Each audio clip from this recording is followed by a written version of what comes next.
Bien, donc nous revoici avec le dirigeant. On va aujourd'hui terminer l'étude du statut du dirigeant. On avait évoqué l'autre fois, on s'était quitté, on était en train de parler de la démission du dirigeant, puisqu'on est dans les différentes hypothèses où les fonctions du dirigeant prennent fin. Je vous rappelle, pour vous situer, que c'est une section 5, la cessation des fonctions du dirigeant, et on avait dit qu'il y avait en réalité deux hypothèses particulières qui posaient problème, qui étaient d'une part la démission et d'autre part la révocation, puisqu'on avait dit que d'autres cas étaient moins problématiques, notamment le décès bien sûr, on avait évoqué la cessation des fonctions par arrivée du terme, mais on avait ces deux situations qui étaient finalement très fréquentes, la démission et d'autre part la révocation. La démission, on l'avait évoqué. Je ne sais pas, oui, j'avais précisé que la démission pouvait donner lieu à dommages et intérêts de la part du dirigeant qui démissionne dans l'hypothèse où elle intervenait à un particulièrement mauvais moment. On pourrait envisager d'autres situations.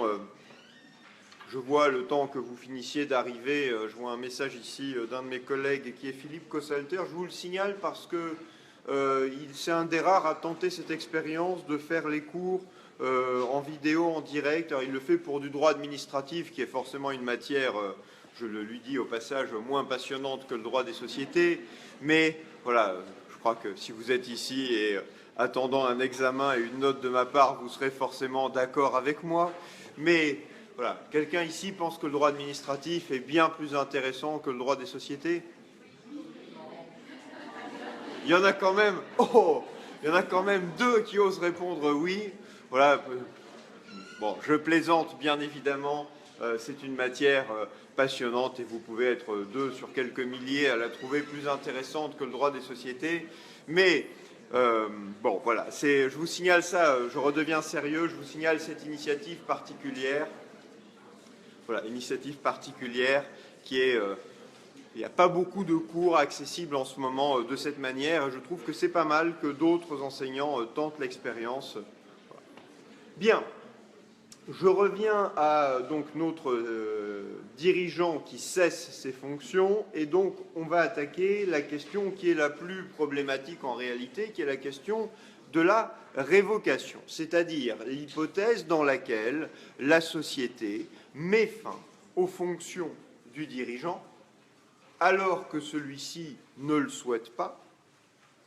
S'il voulait partir, il démissionnerait ou éventuellement société et dirigeants pourraient se mettre d'accord sur une autre modalité de départ. La démission, l'idée c'est que c'est unilatéral, mais on pourrait aussi envisager un accord du dirigeant et de la société. Ça se voit moins, c'est pas prévu par les textes, un peu l'équivalent d'une rupture conventionnelle, si vous voulez, qui verrait le dirigeant et la société décider que, eh bien, il arrête ses fonctions, mais ce n'est pas une démission, il le fait en ayant recueilli l'accord de la société, et la société peut-être lui octroierait, je ne sais pas moi, si une indemnité est prévue en cas de révocation, elle ne lui octroierait pas cette indemnité parce que ça n'est pas une révocation, mais elle lui octroierait une indemnité qui serait une indemnité moindre, mais une indemnité quand même. Bon, on pourrait tout à fait imaginer ce genre de choses. Petit détail au passage, quand un dirigeant démissionne et qu'il est remplacé, vous avez des formules qu'on utilise. Je fais le lien avec ce qu'on avait vu juste avant sur la responsabilité du dirigeant. Vous avez des formules de style, formules toutes faites, pourrait-on dire, pour dire au dirigeant que la société prend acte du fait qu'il quitte ses fonctions. Souvent, on vous indique dans les procès-verbaux, qui sont rédigés toujours un peu de la même manière, que monsieur untel a démissionné et la société prend acte de sa démission et le remercie pour le travail accompli. Et ensuite, la résolution suivante, on va vous dire que la société nomme madame untel ou monsieur untel à la place du dirigeant. Bon. Ce genre de formule de style, est-ce qu'il est véritablement engageant? Imagine qu'on découvre après que monsieur untel, qui a démissionné, il a géré atrocement la société. Est-ce que ça engage vraiment d'avoir écrit qu'on le remerciait pour le travail accompli? Moi, je suis dirigeant, je démissionne, je préside l'Assemblée au cours de laquelle, ou du moins une partie de l'Assemblée au cours de laquelle on va prendre acte de ma démission.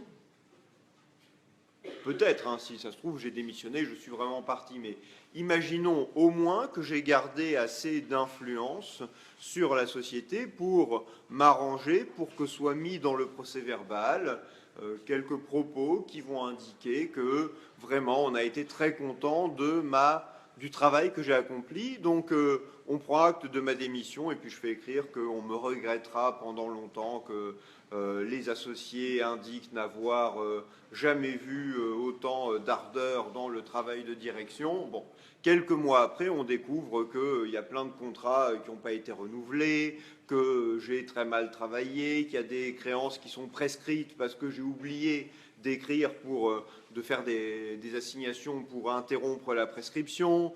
J'ai peut-être aussi piqué dans la caisse. Bref, je n'ai pas été finalement le dirigeant que j'ai décrit ou j'ai fait décrire.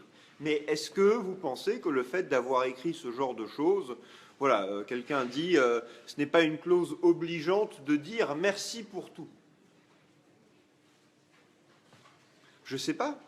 Vous m'assignez ensuite en responsabilité, moi je dirais mais, Monsieur le Président, regardez, ils étaient pourtant très contents de ce que j'avais fait et en connaissance de cause, puisque, alors si on découvre que j'ai piqué dans la caisse, c'est autre chose. Mais imaginons qu'on me reproche des choses qui étaient bien connues. J'ai perdu des contrats importants pour la société. Et puis on m'écrit merci pour tout, entrez, on m'écrit merci pour tout. Est-ce que ça engage ou pas? On a un texte qui nous donne une réponse quand même. C'est là-dessus que je voulais attirer votre attention. Dans le Code civil et enfin on a un texte, on a même plusieurs textes, mais dans les textes généraux, dans les textes du droit commun des sociétés, on a un texte que je voulais mentionner simplement. Voilà, c'est l'article 1843-5. Vous vous rappelez, c'est le texte sur l'exercice ut singuli. Quel était ce bruit étrange? Le texte sur l'exercice, à vos souhaits, le texte sur l'exercice ut singuli de l'action sociale. Ce texte dit aussi une chose qui est réputée non écrite toute clause des statuts ayant pour effet de subordonner l'exercice de l'action sociale à l'avis préalable ou à l'autorisation de l'Assemblée ou qui comporterait par avance renonciation à l'exercice de cette action. Donc on ne peut pas avoir écrit dans les statuts que le dirigeant, pour que sa responsabilité soit reconnue, il faut une autorisation d'un organe particulier, l'Assemblée en l'occurrence, où il y aurait une renonciation à l'action en responsabilité. Bon. Mais on nous dit, c'est surtout ça, c'est surtout ça qui m'intéresse ici, aucune décision de l'Assemblée des associés ne peut avoir pour effet d'éteindre une action en responsabilité contre les gérants, il faut lire contre les dirigeants, pour faute commise dans l'accomplissement de leur mandat.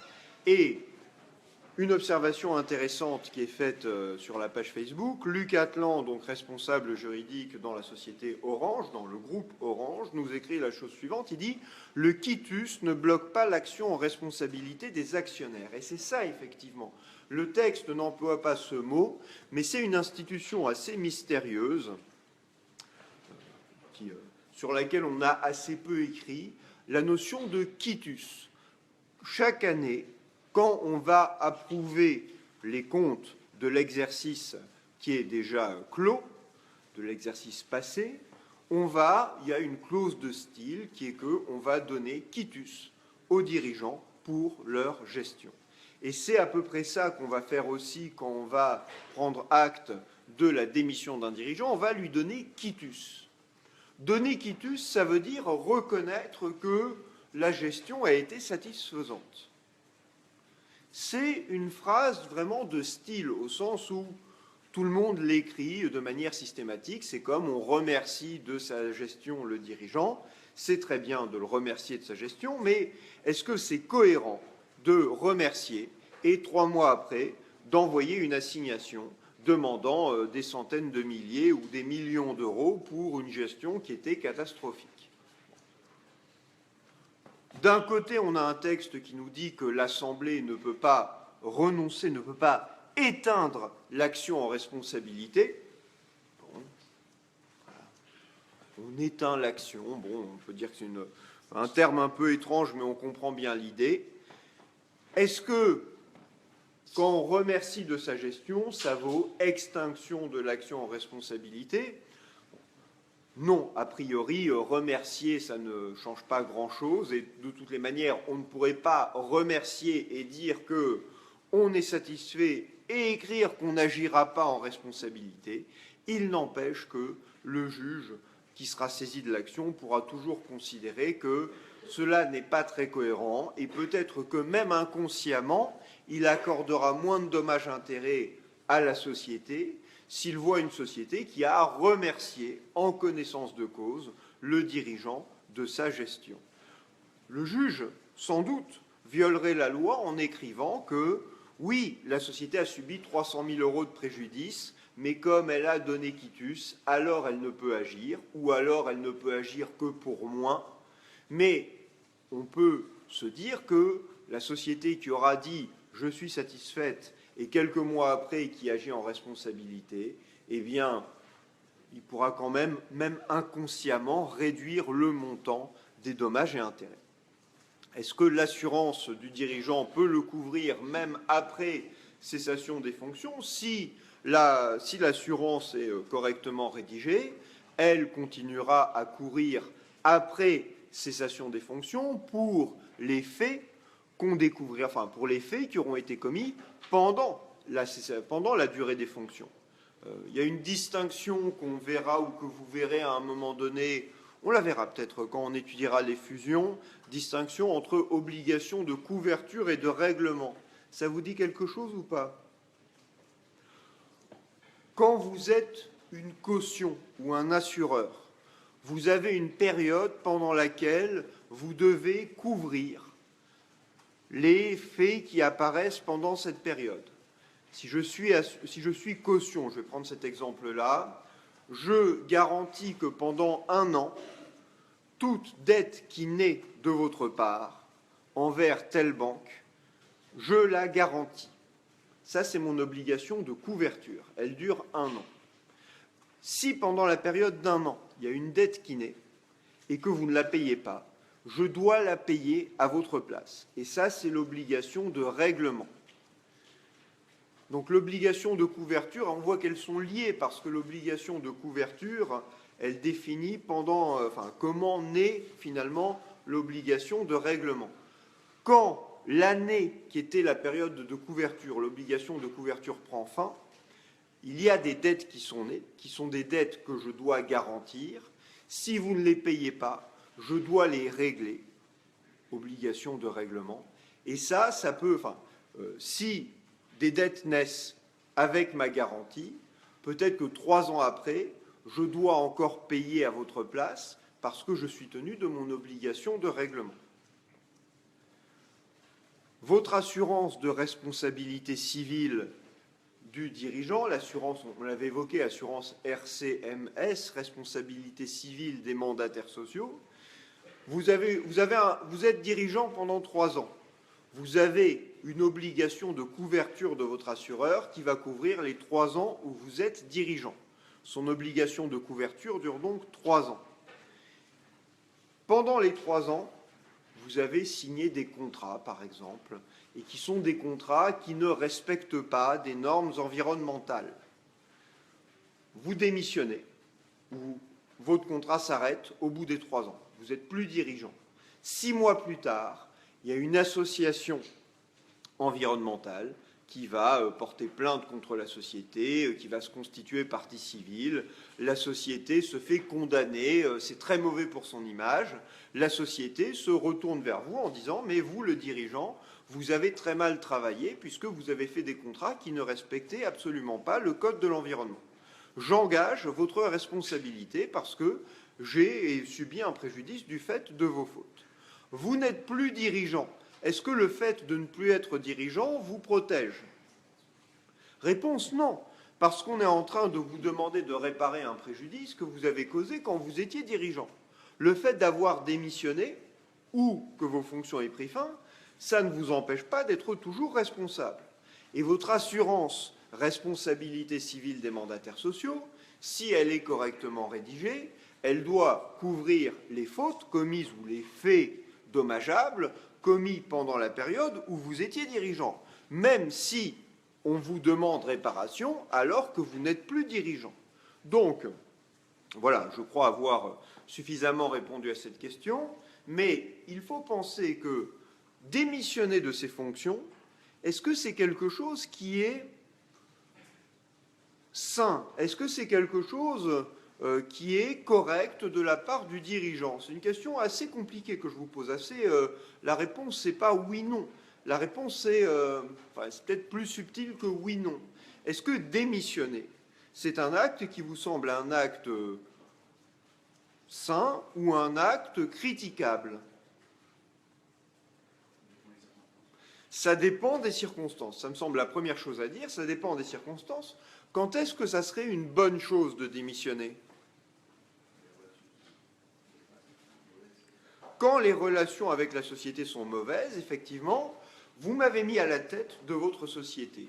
Et vous, les actionnaires, vous m'aviez nommé. Mais maintenant, on voit que les choses vont mal entre nous, vous ne me faites plus confiance, vous critiquez ma gestion de manière systématique. Si je ne suis pas à l'aise pour continuer à être dirigeant, j'ai intérêt à démissionner. Pourquoi est-ce que souvent le dirigeant ne va pas démissionner? Oui, parce qu'il veut continuer à être rémunéré, ou aussi parce qu'il peut penser que c'est à lui d'imposer sa vision des choses, sa vision de l'intérêt social, mais si les relations sont mauvaises, le dirigeant a intérêt à démissionner. S'il considère qu'il ne peut pas exercer correctement son mandat social, il a intérêt à démissionner. L'un d'entre vous indique en cas de conflit d'intérêts. C'est vrai que si le dirigeant est dans une situation, mais c'est un peu la même chose qu'être en mauvaise relation avec les actionnaires. Je suis en conflit d'intérêts parce que j'ai commencé une activité qui concurrence celle de la société. J'ai plutôt intérêt à démissionner parce que sinon, il y a un moment où on va peut-être me dire « mais vous êtes resté en fonction ». Et finalement, votre conflit d'intérêts a fait que vous avez géré la société d'une manière… Oui, d'accord, vous avez parfois refusé de statuer sur certains dossiers parce que vous étiez en conflit d'intérêts, mais ce n'était pas ça la bonne chose à faire. Il aurait fallu démissionner plus tôt parce que du coup, vous êtes resté à la tête de la société, vous lui avez causé un préjudice en restant en fonction. Donc, il y a pas mal de situations dans lesquelles démissionner peut être finalement une bonne chose. Bon. En tous les cas, donc voilà, sur la démission, on a suffisamment dit les choses. On va maintenant vraiment parler de la révocation. Et donc la révocation, c'est un paragraphe 2 dans cette section sur la cessation des fonctions. La révocation, donc, c'est le cas où la société décide de mettre fin aux fonctions du dirigeant. Ce n'est pas un cas normal de cessation des fonctions, au sens où c'est un cas qui est conflictuel. Si la société a nommé un dirigeant pour une durée déterminée, si elle met fin à ses fonctions avant que le terme arrive, c'est qu'il y a un problème. Je précise aussi que vous pouvez avoir des démissions qui sont des révocations déguisées. Parfois, le dirigeant est écœuré de la situation parce qu'il reçoit des messages très violents. En assemblée, on va l'accuser de plein de choses affreuses qu'il n'a jamais commises et le dirigeant va donner sa démission. Quelques mois ou quelques semaines après, il se dit « mais moi, on m'a fait démissionner, j'aurais pas dû partir » et finalement, c'est l'équivalent d'une révocation et donc il va demander à ce moment-là à ce qu'on considère qu'il a été révoqué. C'est un peu la même chose que le salarié qui considère que sa démission était en fait équivalente à un licenciement.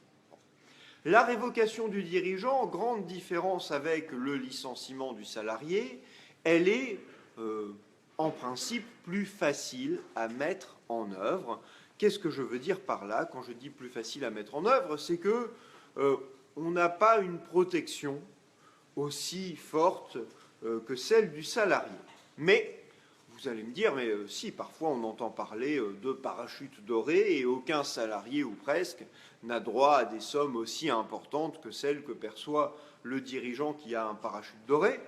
Bon, mais ça c'est une protection conventionnelle. On va en parler, mais d'abord on va voir le régime légal. Alors on va voir deux points. On va voir, grand A, les différents types de mandats sociaux au regard de la révocation. Certains dirigeants sont irrévocables. Certains dirigeants sont révocables seulement sur juste motif. Et certains dirigeants sont révocables, ce que l'on appelle en latin ad nutum, ad plus loin N-U-T-U-M, ce qui veut dire sur un signe de tête. Donc on montre au dirigeant, voilà, d'un ample signe de tête ou d'un petit signe de tête, on lui montre la porte là-bas, celle qui grince. C'est par là que le dirigeant partira, maintenant tout de suite, parce qu'on ne veut plus le voir. Bien. Donc, vous avez trois sortes de dirigeants, mais en réalité, les dirigeants irrévocables. C'est quoi un dirigeant irrévocable? Vous pouvez avoir, c'est rare, dans certaines sociétés, c'est particulièrement dans les SAS que vous pourriez avoir cela, les statuts qui disent que le président est irrévocable. On l'a nommé et on indique que, eh bien, on ne peut absolument pas le révoquer. Ça, c'est une irrévocabilité de droit, parce que les statuts vont dire qu'on ne peut pas révoquer le dirigeant. C'est rare, parce qu'on n'aime pas cela. Écrire que le dirigeant ne peut jamais être révoqué, alors ça pourrait se concevoir à la rigueur pour une société qui est faite pour une opération. Mais si je suis associé d'une société, écrire que quoi qu'il arrive, même s'il devient complètement fou, même s'il commence à faire n'importe quoi à la tête de la société, on ne peut jamais mettre fin aux fonctions du dirigeant. À la rigueur, on va plutôt écrire qu'on peut le révoquer à l'unanimité. Mais écrire qu'il est irrévocable, c'est théoriquement concevable. En pratique, c'est quand même très rare. Ce qui est plus fréquent, en revanche, c'est ce que l'on peut appeler l'irrévocabilité de fait, c'est-à-dire quelqu'un qui est dirigeant, mais qui détient assez de parts ou d'actions pour avoir une minorité de blocage et faire en sorte qu'il ne sera jamais finalement révoqué. S'il faut, je ne sais pas moi, les 3/4 des droits de vote pour révoquer le dirigeant et que j'ai la moitié, vous n'aurez jamais la majorité requise pour me révoquer, puisque j'ai la moitié des droits de vote. Donc, en fait, vous avez beaucoup de dirigeants qui sont irrévocables. Et, alors je rappelle ici une règle importante, c'est que se passe-t-il? Une question. Oui. Est-ce que ce n'est pas un abus de minorité? Si j'utilise ma minorité de blocage, voilà, quelqu'un d'autre le demande également en ce moment, est-ce que le fait d'utiliser ma minorité de blocage pour empêcher ma révocation n'est pas un abus de minorité? Si vous avez un très bon réflexe de vous poser la question, c'est quoi les deux conditions de l'abus de minorité? C'est empêcher une décision essentielle pour la société, indispensable à sa survie, disent certains arrêts, pour m'avantager au détriment des autres. Vous voyez, c'est pas sûr que empêcher ma révocation, je coche bien les deux cases. Est-ce que c'est essentiel pour la société de me révoquer? Ça peut l'être, mais ce n'est pas systématique. Est-ce que je m'avantage au détriment des autres? C'est peut-être là que c'est le plus délicat. C'est pas sûr que je m'avantage au détriment des autres en restant dirigeant. Il faudrait montrer que je m'attribue des choses particulières, des rémunérations excessives, par exemple, en restant dirigeant, mais votre réflexe est effectivement très bon. Ça me permet quand même de rappeler une chose importante aussi, c'est qu'on a tendance à penser que, imaginons, on est un petit groupe d'associés, et quelqu'un a mis à l'ordre du jour ma révocation. Je suis associé et dirigeant, et l'un d'entre vous a osé, bande de malpolis, mettre à l'ordre du jour ma révocation. Bon, je viens à notre assemblée, je ne suis pas hyper content de ça, on a tendance à se dire que on va voter sur une décision qui m'intéresse, mais ça pourrait être aussi ma rémunération qui est à l'ordre du jour.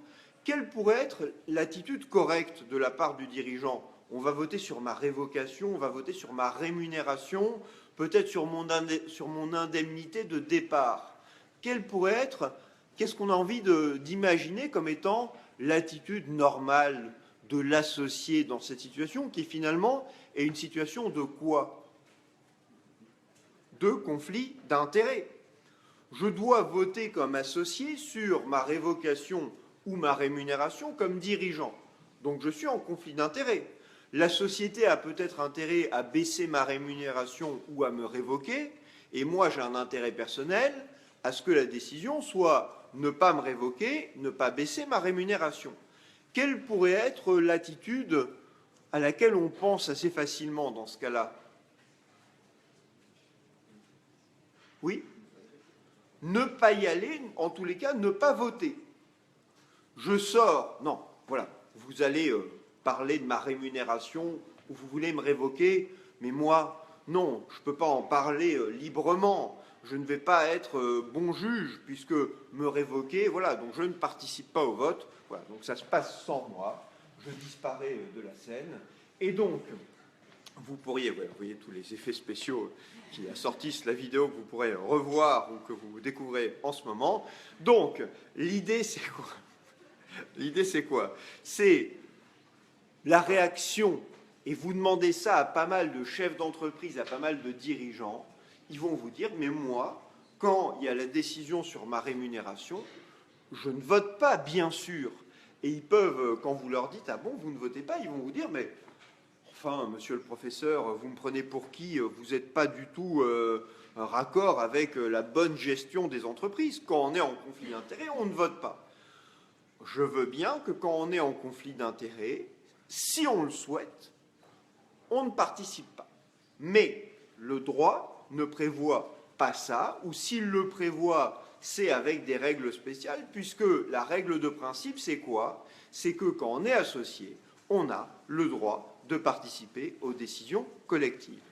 Vous voulez voter sur ma révocation? Je suis minoritaire, je sais que vous avez assez de droits de vote pour voter ma révocation. Mais je vais peut-être jeter une petite mine, mettre un petit piège, si vous voulez, dans la procédure de révocation. Je vais vous dire, mais moi, j'entends participer à la décision. Avec mes droits de vote, j'entends participer, et rassurez-vous, moi, je vais bouger un peu cette assemblée, je vais les convaincre qu'il faut me le garder comme dirigeant, et l'un d'entre vous va peut-être se dire, non, vous êtes en conflit d'intérêts, vous ne votez pas. Je vais dire, ah bon, zut, c'est vrai, et je vais faire semblant d'être convaincu par vous, et je vais vous faire écrire dans le procès-verbal que, parce que j'étais en situation de conflit d'intérêts, j'ai été empêché de voter. Vous vous dites, tout ça est très sain. Vous n'êtes pas juriste, vous vous dites, très bien, on va écrire ça puisque c'est la vérité. Celui qui est en conflit d'intérêts, il est empêché de voter. Vous écrivez ça, vous me révoquez. Moi, je prends le procès-verbal de l'Assemblée qui a voté ma révocation et je vais dire que la décision n'est pas valable parce que vous avez violé l'article 1844 du Code civil. Tout associé a le droit de participer aux décisions collectives. La jurisprudence, vous vous rappelez l'arrêt Château-d'Yquem de 1999, sauf dans les cas prévus par la loi uniquement. Est-ce qu'il est écrit quelque part que l'associé, lorsqu'il est dirigeant, n'a pas le droit de voter sur sa révocation? Ça n'est pas écrit. Les statuts, s'ils le disaient, cette disposition-là ne serait pas valable. Et en tous les cas, la décision prise en empêchant un associé de voter n'est pas valable. Qu'un associé décide, parce qu'il considère que c'est plus sain de ne pas participer à la décision, très bien, mais si vous écrivez dans le procès-verbal que c'est vous qui l'empêchez de voter, alors vous portez atteinte à son droit de vote, à son droit de participer aux décisions collectives, et voilà une situation dans laquelle la décision pourrait être annulée. Bon. Dirigeant irrévocable, c'est une chose. Dirigeant, oui.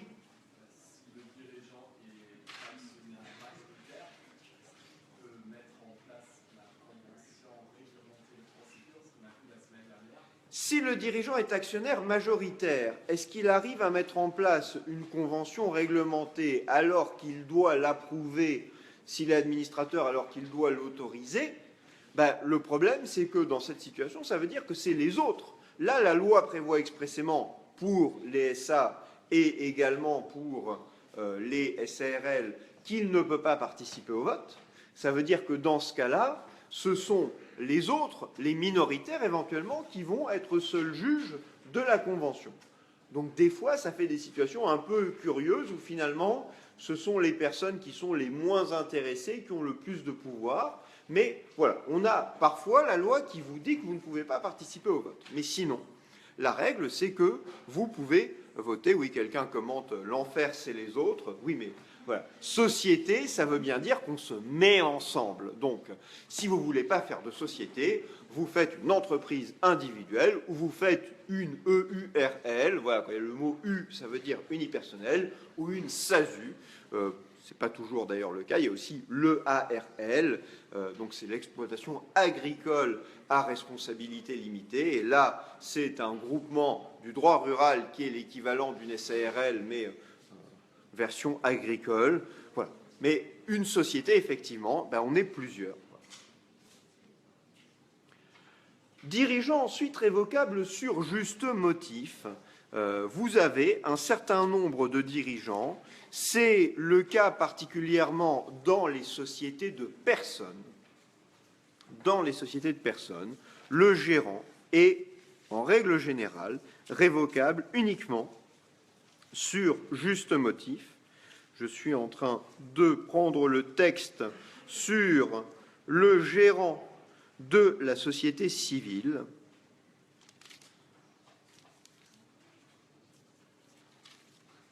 Je le retrouve à l'instant. Article 1851. On nous dit quoi? On nous dit, sauf disposition au contraire des statuts, donc 1851 du Code civil, le gérant est révocable par une décision des associés représentant plus de la moitié des parts sociales. Donc ça, ce n'est pas la question des justes motifs, c'est la phrase d'après qui nous intéresse. Là, ça nous dit quelle majorité il faut avoir. Et on nous dit juste après, si la révocation est décidée sans juste motif, elle peut donner lieu à des dommages et intérêts.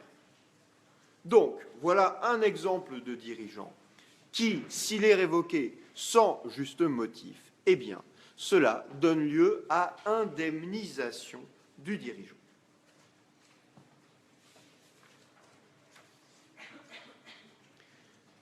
C'est le gérant de la société civile, c'est le gérant de la société en non collectif, c'est le gérant de la SARL.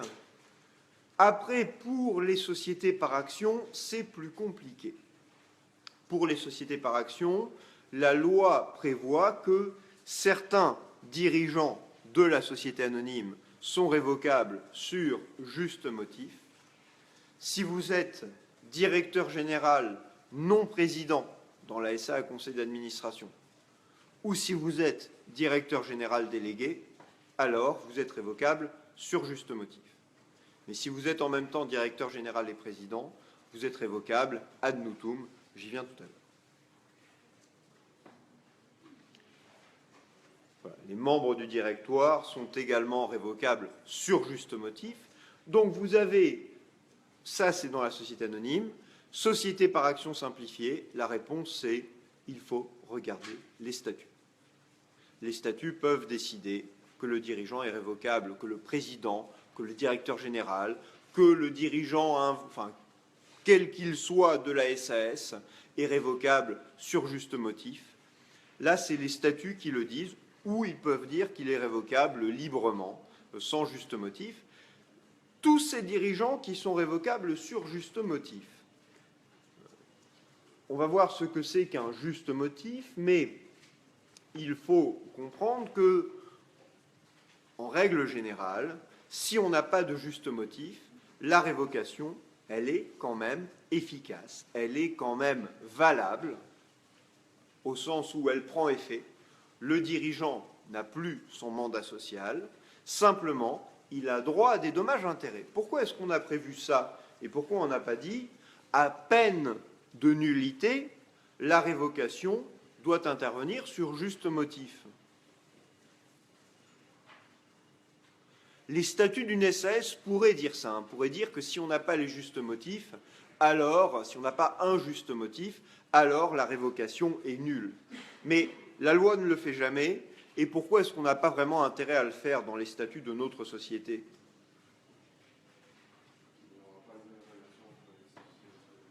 Il n'y aura pas les mêmes relations, c'est-à-dire?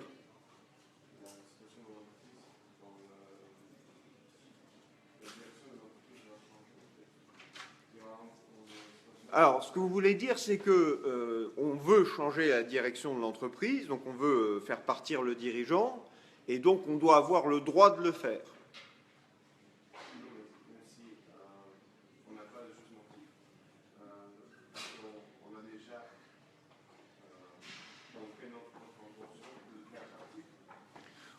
D'accord.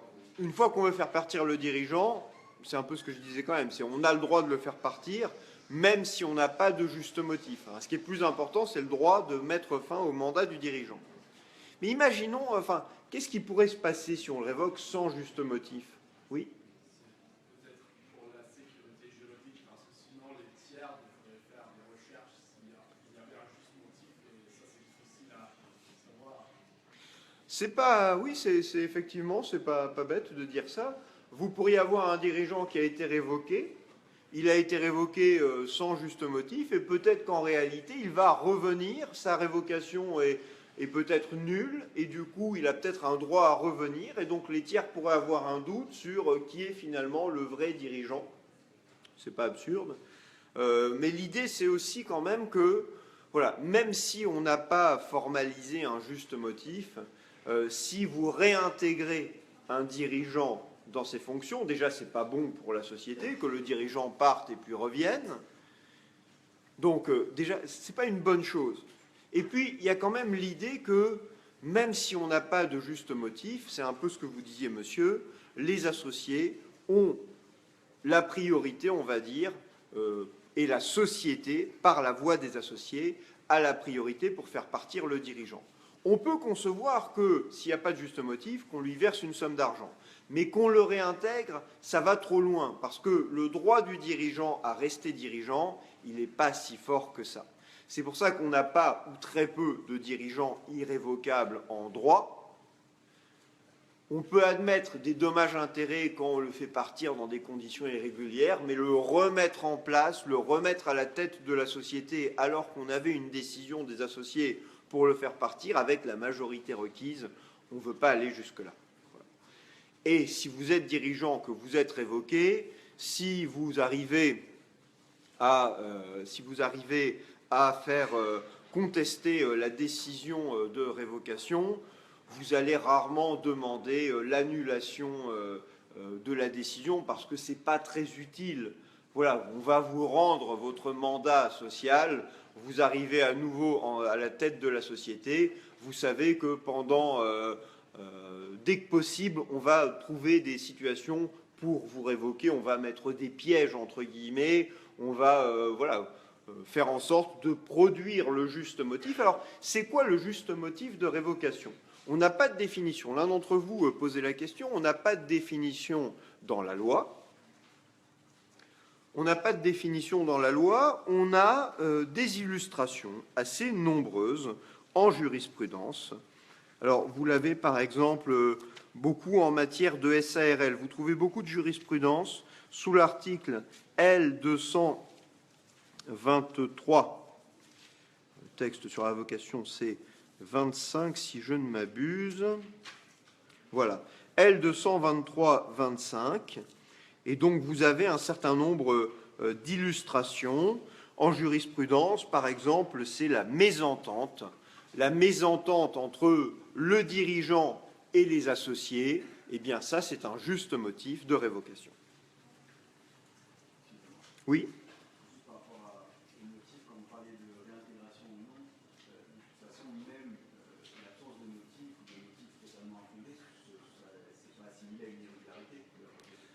si l'absence de motif, si on a une révocation qui doit être faite sur juste motif, c'est une irrégularité, bien sûr.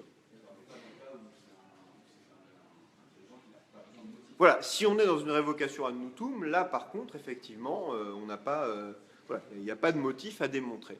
Mais, donc, la mésentente, c'est un juste motif, sauf, attention, si c'est la mésentente que vous provoquez, vous les associez avec le dirigeant pour le faire partir, dans cette hypothèse, là, vous êtes en train de faire, oui, c'est une appréciation au cas par cas, comme quelqu'un l'indique, c'est une appréciation au cas par cas, on va se demander à chaque fois s'il y a ou non juste motif.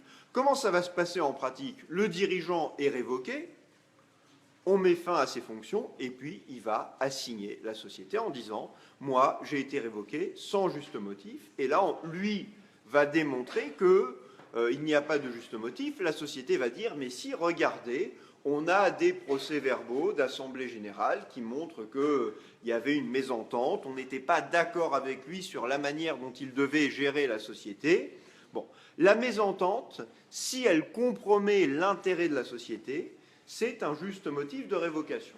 Si en revanche, elle est provoquée juste pour trouver une bonne raison de faire partir le dirigeant, là, ça n'est pas un juste motif. La perte de confiance. Est-ce que la perte de confiance, c'est un juste motif? C'est difficile d'apprécier. Oui, ça ressemble, c'est proche de la mésentente, donc on peut se dire que on ne fait plus confiance au dirigeant parce qu'il a manqué tel contrat particulièrement important, il nous a déçus. Bon, si on a des éléments pour l'établir, oui, c'est un juste motif. Le changement de majorité, en revanche, ça n'est pas un juste motif. La société change d'associé, change d'actionnaire. Est-ce que le simple changement d'actionnaire est un juste motif de révocation? La réponse est non. Si vous rachetez une société, vous avez intérêt à négocier avant de signer l'acte d'acquisition et avant de faire le chèque. Vous avez intérêt à vous mettre d'accord avec les associés en place pour obtenir d'eux une démission ou la révocation du dirigeant en place, mais avant que vous deveniez vous-même associé. Sinon, vous prenez le contrôle de la société et vous allez vous retrouver avec un dirigeant que vous n'avez pas choisi. Vous lui dites « Ah ben, vous partez tout de suite ». Ben non, lui, il va dire « Non, vous ne me révoquez pas, j'ai encore 3 ans à faire comme dirigeant. Mais attendez, c'est notre société, c'est nous qui l'avons achetée. Oui, mais moi, je suis dirigeant pendant encore 3 ans. Ah, bon, mais dans ce cas-là, on vous révoque. Mais il faut un juste motif de révocation. Ben oui, c'est nous les nouveaux associés. Mais ça, ce n'est pas un juste motif de révocation.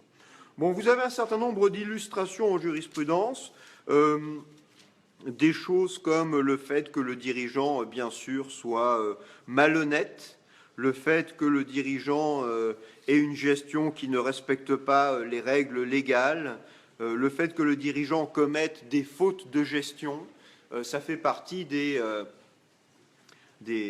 situations qui sont vues comme des justes motifs. Mais on pourrait considérer que des choses qu'on imagine comme des situations qu'on pourrait imaginer comme injustes, le dirigeant qui tombe malade et qui n'est plus en mesure de gérer la société. On peut se dire, c'est terrible de mettre fin à ses fonctions, on est en train de frapper un homme qui est malade. Mais il faut penser que ce n'est pas une sanction, la révocation. Ça peut être une sanction, mais ce n'est pas une sanction. C'est la société, elle a besoin d'avoir à sa tête quelqu'un qui est en mesure d'assurer une gestion conforme à l'intérêt de la société. Donc, si la personne qu'elle a mis à sa tête est absente systématiquement, même pour de bonnes raisons, eh bien, elle doit pouvoir le révoquer. Oui ? Le dirigeant ne bénéficie d'aucune des protections qu'ont les salariés. Non, il n'a pas un régime. Enfin, quand on met fin à ses fonctions, il peut avoir pris des assurances particulières, mais voilà, il n'a pas un régime qui est assimilable avec les indemnités qu'aura le salarié pendant un certain temps. Donc, non, non, il n'a pas de... C'est pour ça que son statut est différent. C'est pour ça que souvent... Oui ?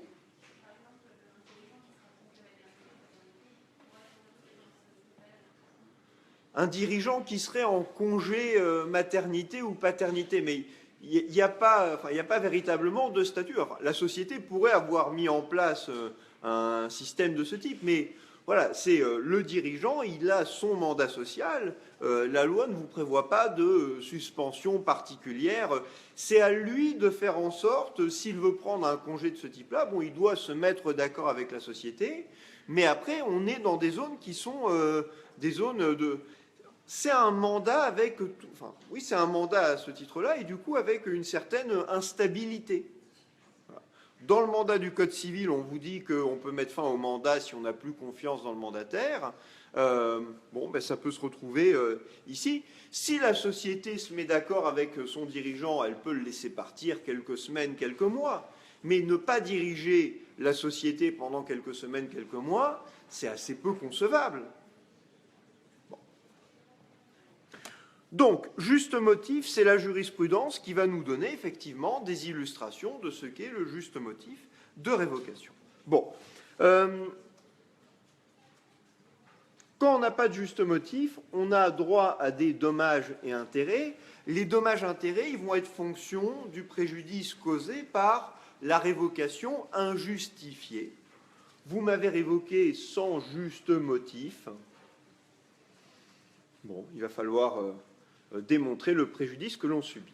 Et dernière hypothèse, c'est la révocation ad nutum, donc sur un signe de tête. Quand on est révocable ad nutum, c'est le cas, on l'a dit, du PDG de la SA conseil d'administration, c'est le cas des administrateurs, c'est le cas des membres du conseil de surveillance de la SA. Dans cette situation, révocable ad nutum, ça veut dire que vous êtes révocable sans qu'il faille établir un juste motif. Oui. Pourquoi la différence de traitement dans la SA entre le DG et le DG directeur d'administration? Pourquoi une telle différence entre le DG non président et le DG qui est président? Alors déjà parce qu'il a fallu... quand le DG était forcément président directeur général avant 2001, quand il n'y avait pas de dissociation possible, vous aviez à l'époque le président directeur général qui était révocable ad nutum, et vous aviez ceux qui l'aidaient, qu'on appelait les directeurs généraux, qui eux étaient révocables sur juste motif. Quand on a dissocié les fonctions, permis de dissocier les fonctions, et qu'on a vu apparaître cette figure du DG qui pouvait être directeur général sans être président, bon, ben on a décidé que lui, on allait l'assimiler au DGD et en faire quelqu'un de révocable sur juste motif. Mais bon.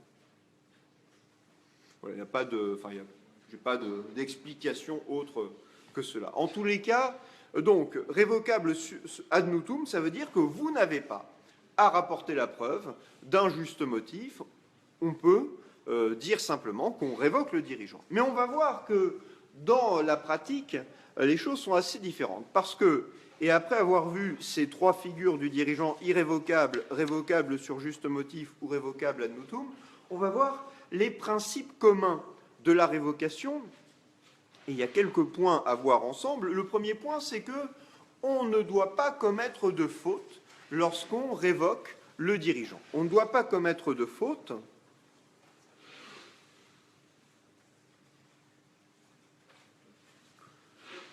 Qu'est-ce qu'on pourrait commettre comme faute quand on révoque le dirigeant?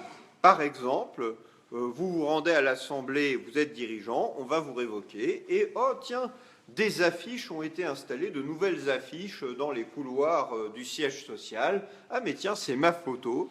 Et puis on s'est amusé, on a mis vous venez tous aujourd'hui assister à la révocation de notre dirigeant incompétent.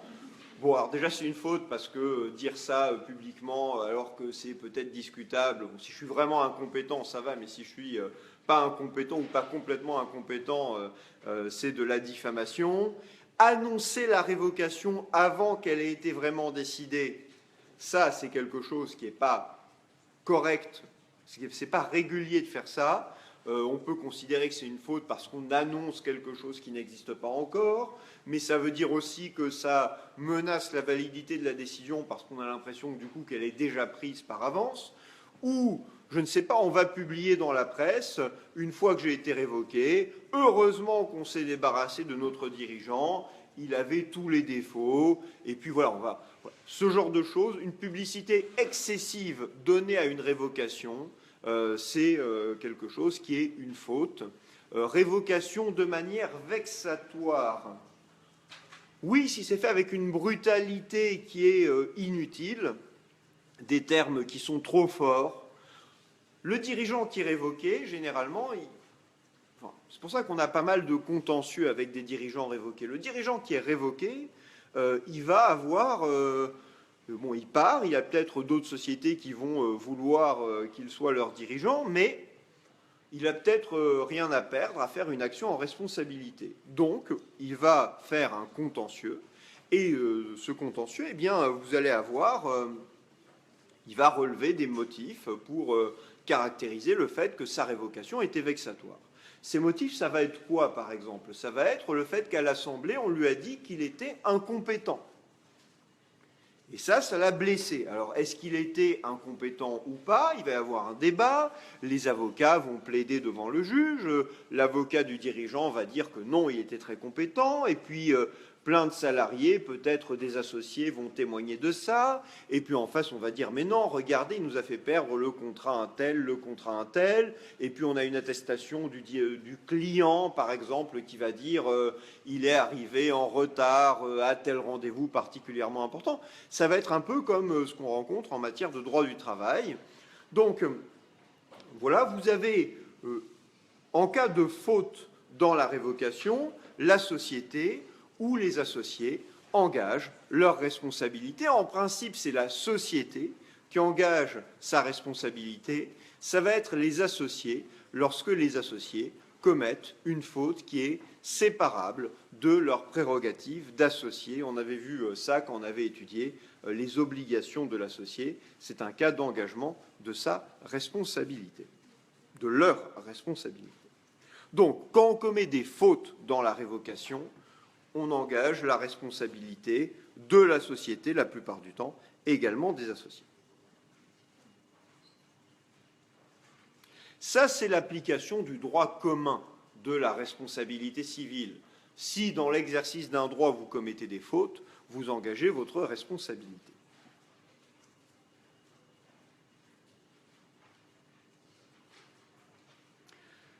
Ça, on pouvait s'y attendre. Là où on a eu une solution jurisprudentielle qui est aujourd'hui très connue, mais qui était moins prévisible, c'est quand la jurisprudence a demandé que l'on respecte ce que l'on appelle soit le principe du contradictoire, soit ce que l'on appelle aussi les droits de la défense du dirigeant.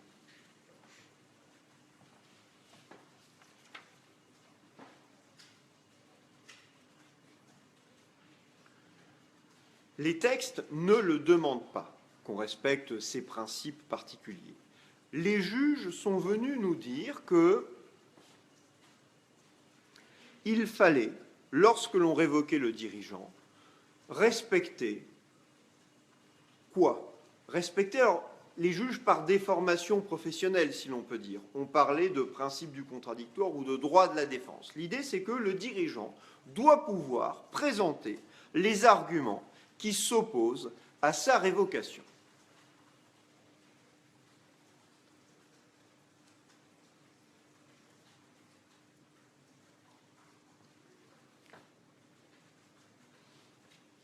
Ça veut dire que vous me révoquez, je dois pouvoir vous dire, mais attendez, moi j'ai été un très bon dirigeant, peut-être que l'Assemblée va voter pour me révoquer à la fin de la séance, mais avant que vous me révoquiez, moi je veux vous dire pourquoi vraiment il ne faut pas me révoquer. J'ai géré la société toujours, je suis venu tous les matins, j'étais là à 6 heures à mon bureau tous les jours, je partais jamais avant 21 heures, tout le monde m'aimait beaucoup dans la société. Quand j'organisais la fête de fin d'année, tout le monde était heureux. Bref, ça peut durer des heures comme ça. Bon, voilà, on peut avoir un discours très convaincant et du coup, l'Assemblée va peut-être se dire « Non, quand même, on ne va pas le virer, le pauvre vieux. Allez, gardons-le encore un peu. » Bon, est-ce que ça a vraiment un sens pour la jurisprudence, pour les juges, eh bien, ils ont considéré que, même alors que la loi ne le disait pas, il fallait permettre aux dirigeants de présenter ces arguments de défense. Bon. Il fallait permettre aux dirigeants de présenter ces arguments de défense. On l'a avec des décisions, par exemple, un arrêt de la Chambre commerciale du 24 février 1998, qui vous dit que le directeur général a un droit à se faire entendre par le conseil d'administration avant qu'il ne se prononce sur sa révocation.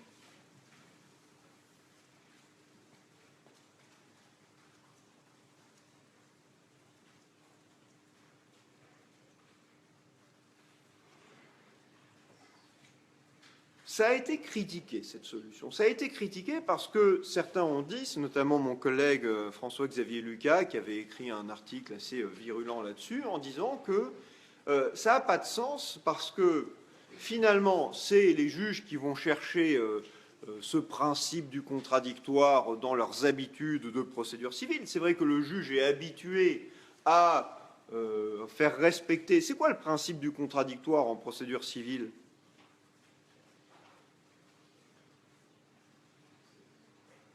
Tout le monde n'a pas forcément fait de la procédure civile, mais c'est bien de savoir ce que c'est le principe du contradictoire. Oui ? Pardon ? Oui, c'est lié au droit au procès équitable, c'est vrai.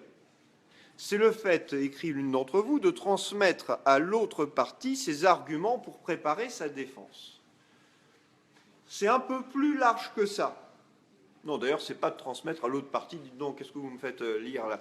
C'est pas, oui, en plus c'est quelqu'une qui est ici. D'ailleurs, il y a la photo, je vais l'agrandir pour identifier la coupable. Non, mais c'est bien de participer.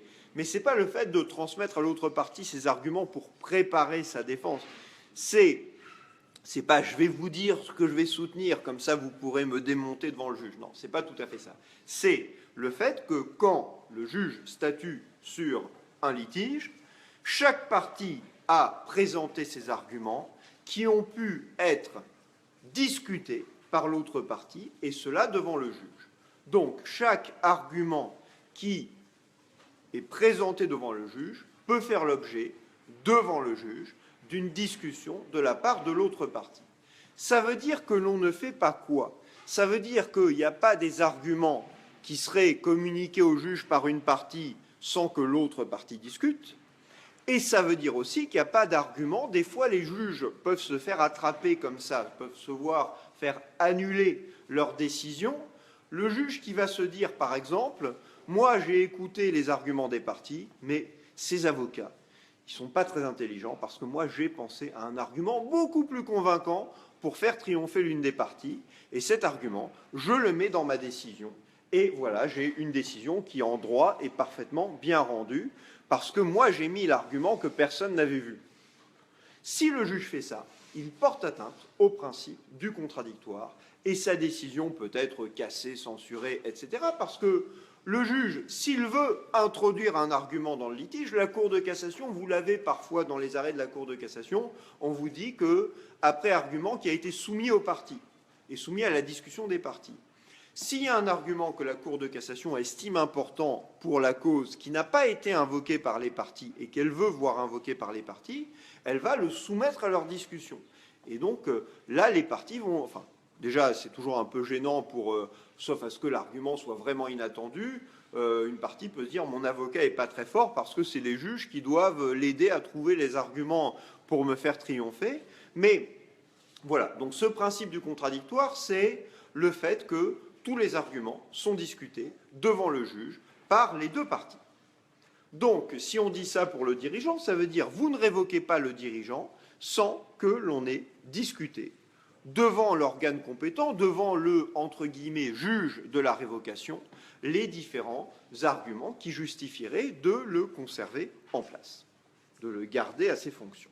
Donc, on peut avoir ce genre d'arguments, mais pourquoi est-ce que ce n'est pas approprié? il y a 2 raisons au moins pour lesquelles parler de principe du contradictoire dans cette situation, ça n'a pas vraiment de sens.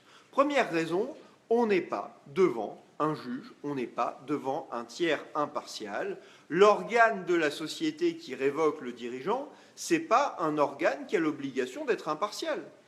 C'est les actionnaires réunis en assemblée qui vont décider ou pas de révoquer.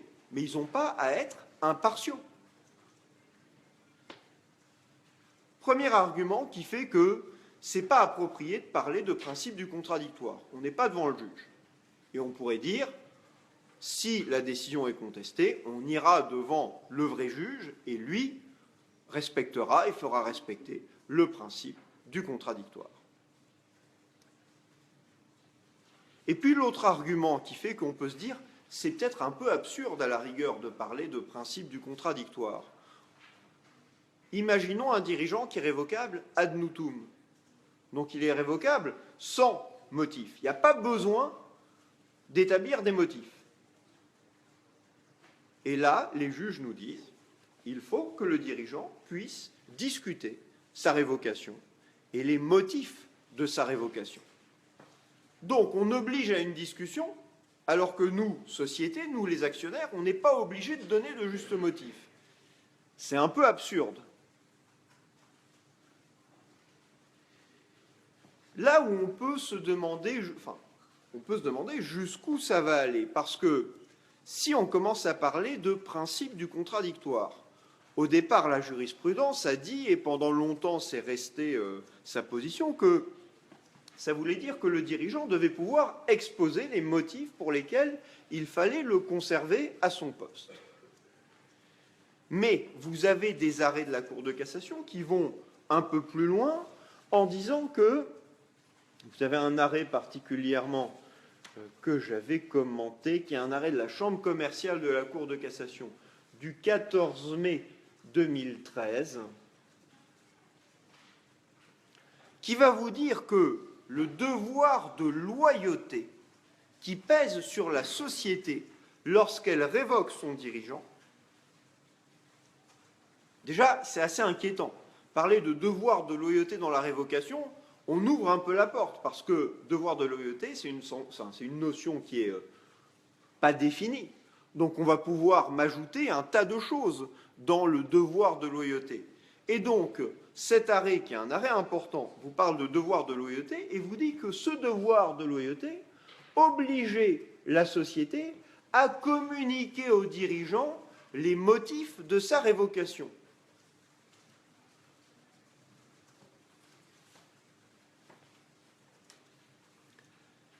Et c'est vrai que si on veut que la discussion serve à quelque chose, vous êtes l'Assemblée, vous voulez me révoquer. Est-ce que ça a un sens de me donner juste la parole pendant le temps que je souhaite pour me permettre de dire toutes les belles choses que j'ai faites pour la société? Si on veut que ça soit vraiment utile, notre discussion, il faut que je vous dise, bon, les associés, dites-moi pourquoi vous voulez me révoquer.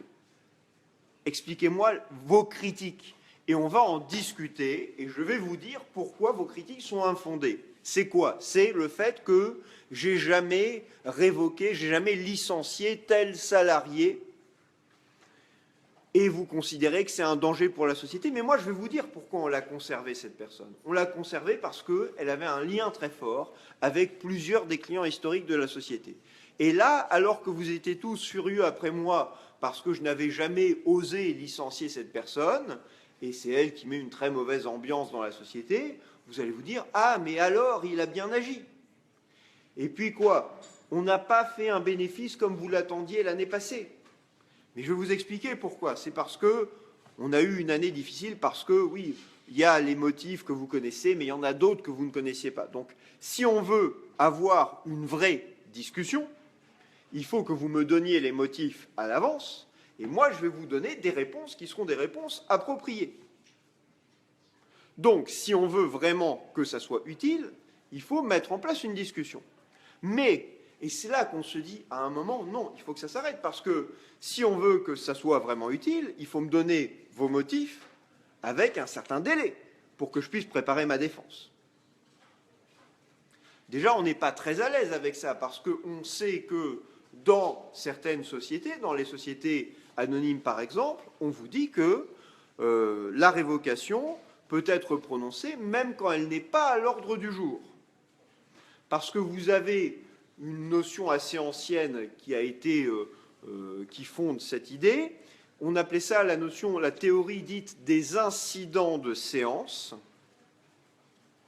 Quand une société veut révoquer son dirigeant et qu'il faut une décision de l'Assemblée pour révoquer le dirigeant, en principe, ça devrait être inscrit à l'ordre du jour, la révocation.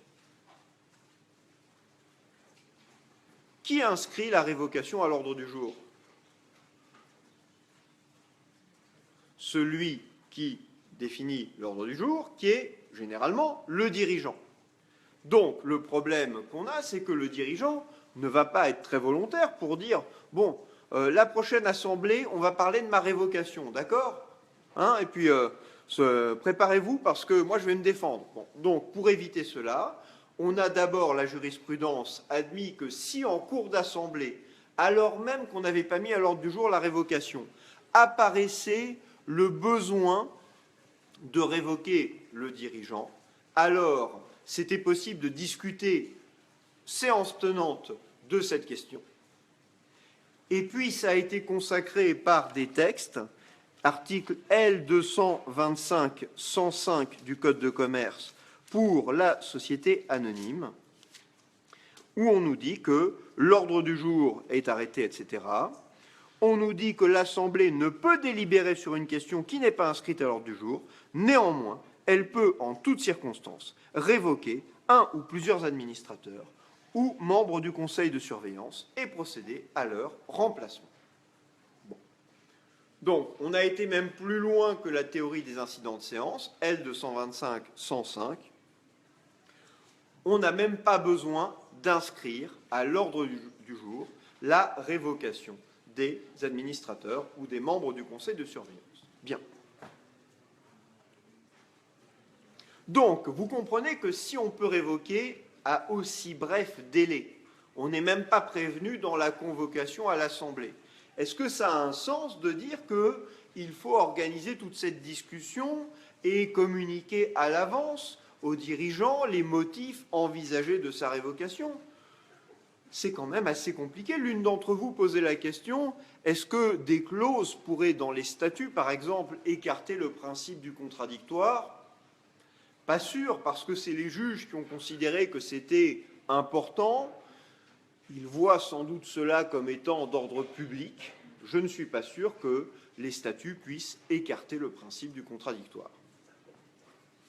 Donc, on a cette notion de principe du contradictoire ou de droit de la défense qui a été critiquée, mais qui est aujourd'hui une réalité, c'est-à-dire que si vous révoquez un dirigeant, même révocable ad nutum, il faut lui laisser un espace de discussion, c'est-à-dire que quand on a notre assemblée là, qui est réunie, on va révoquer le dirigeant, eh bien, on ne peut pas dire le dirigeant est révoqué, point. Il faut lui donner la parole. Alors, il peut venir, il faut le convoquer à l'Assemblée ou il faut lui permettre de s'exprimer d'une manière ou d'une autre et contester, dire pour quelle raison il ne devrait pas être révoqué. Si on ne le fait pas, on lui cause un préjudice, ce qui ouvre pour le dirigeant le droit à une indemnisation. Alors, c'est compliqué, ces questions d'indemnisation. Quel est le préjudice? Le dirigeant, s'il avait pu présenter sa défense, peut-être aurait convaincu l'Assemblée de ne pas le révoquer et alors aurait conservé ses fonctions. Ça, c'est un préjudice, perte de chance de ne pas être révoqué. Autre préjudice, préjudice d'image, je suis révoqué alors que je ne devrais pas l'être. On peut dire que ça me cause un préjudice parce que les gens me voient révoqué, ils se disent « Ah, il ne doit pas être très compétent, ce don d'Hérola, je ne voudrais pas de lui pour diriger ma société. » Bon, atteinte à mon honneur. Vous avez en jurisprudence des choses qui vont plus loin encore. Alors, ça concerne la révocation faite sans respecter le principe du contradictoire, mais ça concerne la révocation vexatoire quand vous demandez des dommages-intérêts. Comme préjudice, la jurisprudence retient parfois des choses un peu curieuses. Le dirigeant qui est révoqué sur le champ.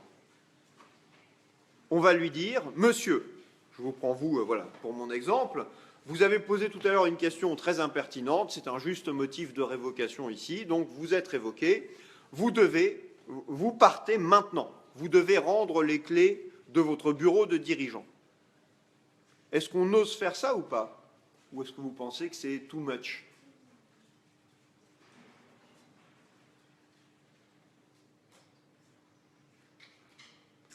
Vous avez des décisions qui vont considérer que c'est un préjudice réparable, c'est un préjudice indemnisable, le fait d'obliger le dirigeant à rendre ses clés sur le champ. Pourquoi est-ce que c'est un préjudice réparable? En quoi? Enfin, on a révoqué le dirigeant, alors peut-être qu'on n'avait pas de juste motif, mais ça c'est autre chose, c'est un autre préjudice. Mais maintenant je vous dis, rendez vos clés tout de suite. Moi, ça me semble assez discutable de dire que c'est un préjudice qui est réparable. Alors, vous n'êtes plus dirigeant. Alors, tout de suite, je ne vous dis pas on garde votre blouson, votre mallette, etc. Mais on vous rend vos affaires, mais vous n'avez plus accès aux locaux de la société. On peut considérer que ce n'est pas quelque chose de terriblement vexatoire. Il n'y a pas de raison pour que vous continuiez à vous balader dans les locaux de la société. On vous rend vos affaires. Alors c'est sûr que vous prendre les clés, là, prenez-lui ses clés, oui, on s'en occupe. Bon, là c'est trop sans doute, bien sûr, mais dire au dirigeant qu'il doit rendre sans délai les moyens d'accès au siège social, je ne suis pas sûr que ça soit quelque chose de terriblement vexatoire. Ah bon, et je dois vous rendre aussi ma carte d'accès, ma carte de la machine à café? Ah, les clés, c'était dans l'arrêt que j'avais vu, c'était pas une très grande société, hein, mais les clés, c'était 10 ou 20 000 euros. J'aimais bien entendre le soir leur petit tintement dans ma poche. Ça, c'est un préjudice très lourd, vous savez, pour moi.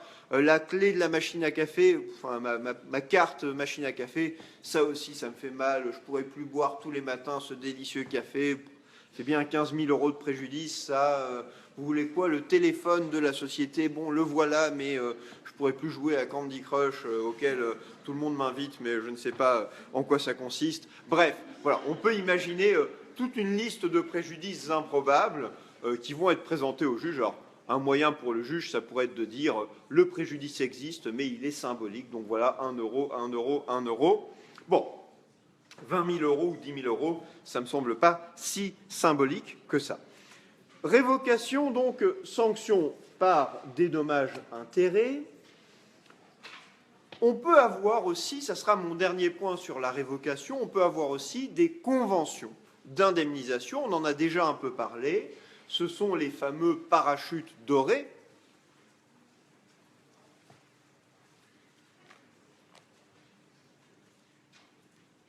Alors, c'est une pratique qui nous vient des très grandes sociétés et qui tend à se répandre dans les sociétés de moins grande taille. L'idée, c'est que, comme le dirigeant n'est pas salarié, son mandat social n'est pas un contrat de travail, la pratique est venue de dire au dirigeant, enfin de faire une convention avec lui, parce que vous le faites venir, il abandonne peut-être une situation stable, ou il abandonne pas une situation stable, mais il vient, et il est en situation à risque, puisque s'il est révocable ad nutum, il est sur un siège éjectable. À tout moment, l'Assemblée pourrait décider de mettre fin à ses fonctions.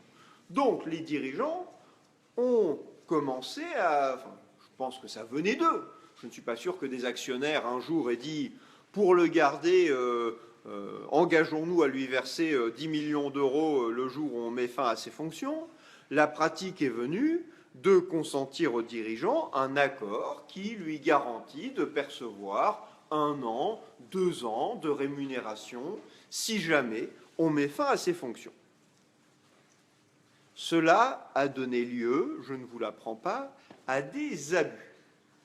Abus qui tiennent à deux choses, qui tiennent au montant en cause. Il y avait un article assez connu, un titre dans un journal américain pour, je ne sais plus, un dirigeant d'une société qui avait été révoqué, et le titre c'était vous êtes viré, Crésus, you're sacked, Crésus. Pourquoi? Parce que le type était effectivement viré, sauf qu'en partant, il était resté quelques mois en fonction et il touchait des millions et des millions de dollars. Donc oui, il est viré, mais il s'enrichit beaucoup au passage.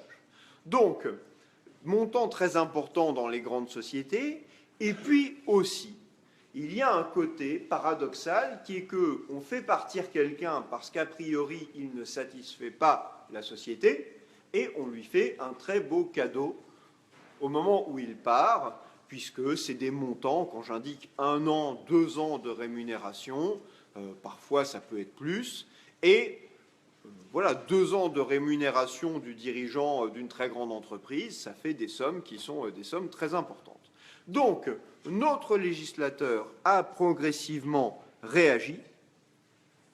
Le texte que je vous indique, qui est un texte de droit spécial, le plus détaillé, c'est dans les sociétés anonymes que ce texte intervient, article L225-42-1.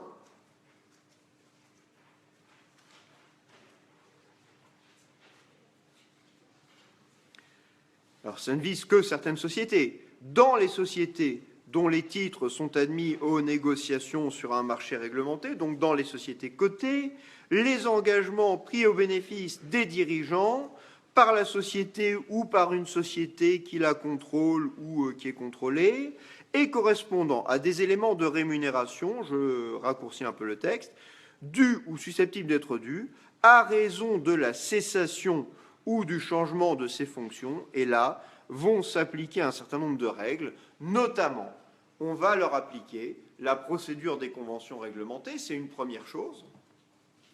Ça veut dire que ce n'est pas la société qui signe un contrat d'indemnisation juste, il faut passer par le conseil d'administration, rapport du commissaire aux comptes, décision de l'Assemblée générale, donc déjà, c'est un peu compliqué.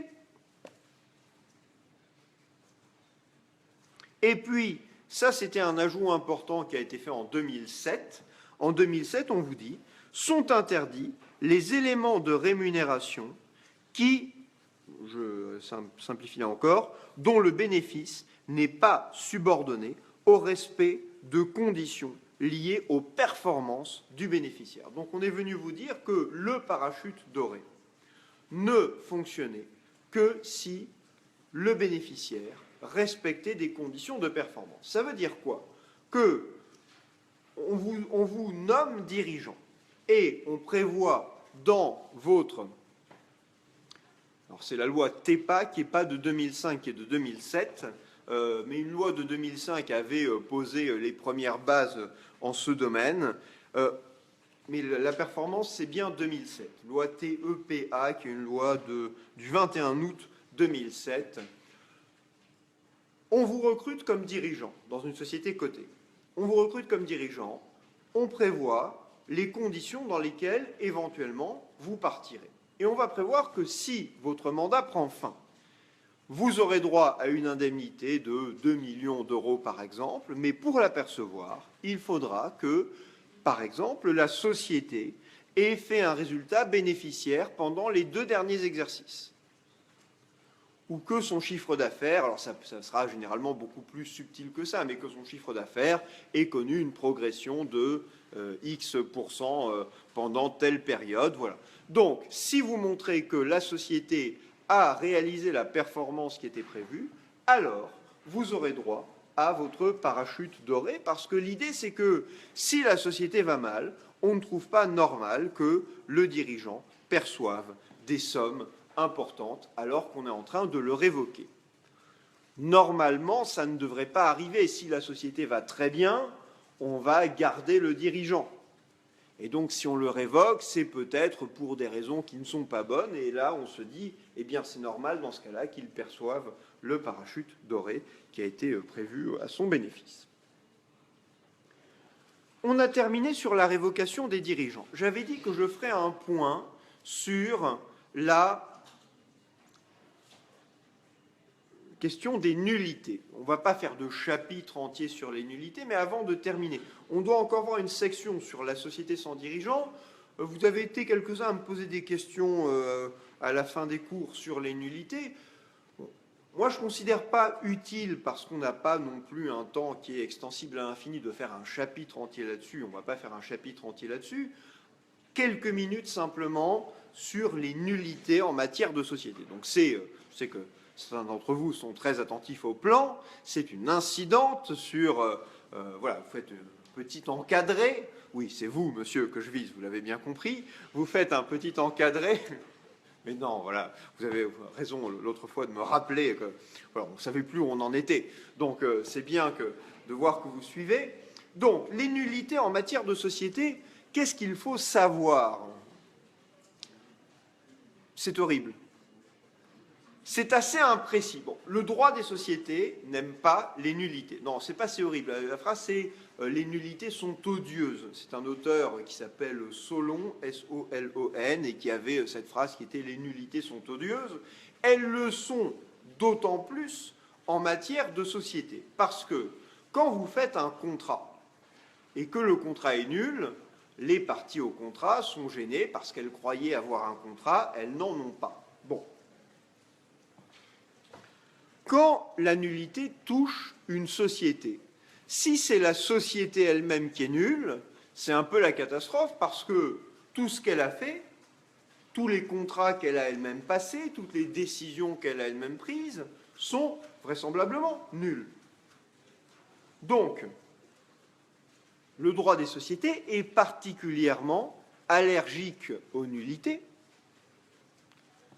Et même si ce n'est pas la société elle-même qui est nulle, même si c'est qu'une décision prise par la société, c'est pas formidable non plus qu'elle soit nulle, parce que c'est une décision qui va toujours concerner un certain nombre de personnes.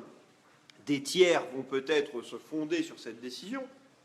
Donc, ce qu'il faut savoir essentiellement sur les nullités en matière de société, c'est que l'essentiel des règles spéciales du droit des sociétés sur les nullités sont là pour réduire aussi bien les cas de nullité que les effets des nullités. C'est parfois le droit européen qui le demande. Vous avez un texte important qui est la directive, alors c'est une directive de 1968, puis elle a été remplacée par une directive de 2009, directive du 15 septembre 2009,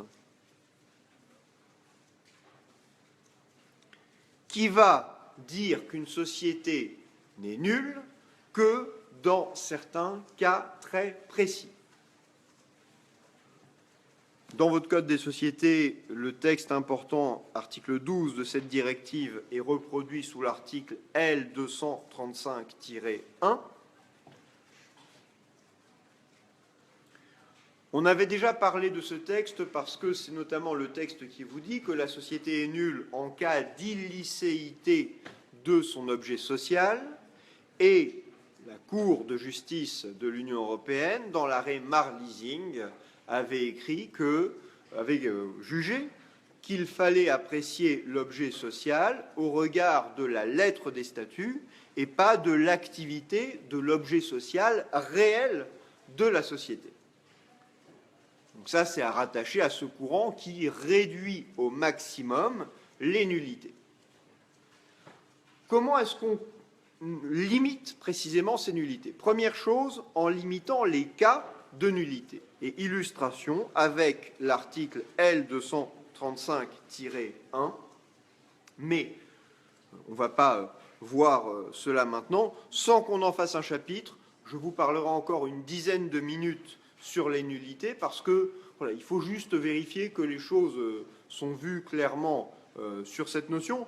C'est une des questions les moins faciles du droit des sociétés. Je donne juste pour terminer un exemple. Vous faites une augmentation de capital. Ça, c'est vraiment une question que les praticiens rencontrent assez souvent. Vous faites une augmentation de capital. Et puis, il y a un problème dans la décision d'augmentation de capital. La société a émis plein d'actions nouvelles. Les actions ont été souscrites par plein de gens qui les ont ensuite revendues au fil du temps. Et un jour, je ne sais pas moi, quelques mois plus tard, on découvre que l'augmentation de capital n'est pas valable. Est-ce qu'il faut annuler la décision, annuler l'augmentation de capital, annuler chacune des actions qui a été émise, alors qu'on va avoir du mal à retrouver, même si c'est bien telle ou telle action qui a été émise lors de l'augmentation nulle, est-ce que c'est cette action-là qu'on retrouve entre les mains de telle personne? Voilà. Ça peut donner lieu à des situations qui sont des situations particulièrement délicates à gérer, d'où l'utilité de réduire au maximum la nullité. Ça ne veut pas dire qu'on n'a plus de règles, parce qu'on s'en fiche, c'est pas grave, même si on ne respecte pas la loi, c'est pas nul. Ça veut dire qu'il faut penser éventuellement à d'autres sanctions, dommages-intérêts, ou injonction de faire, ou d'autres sanctions. Bref, tout ça, on termine sur la nullité demain, et on termine également sur la partie sur les dirigeants, chers amis. Merci beaucoup.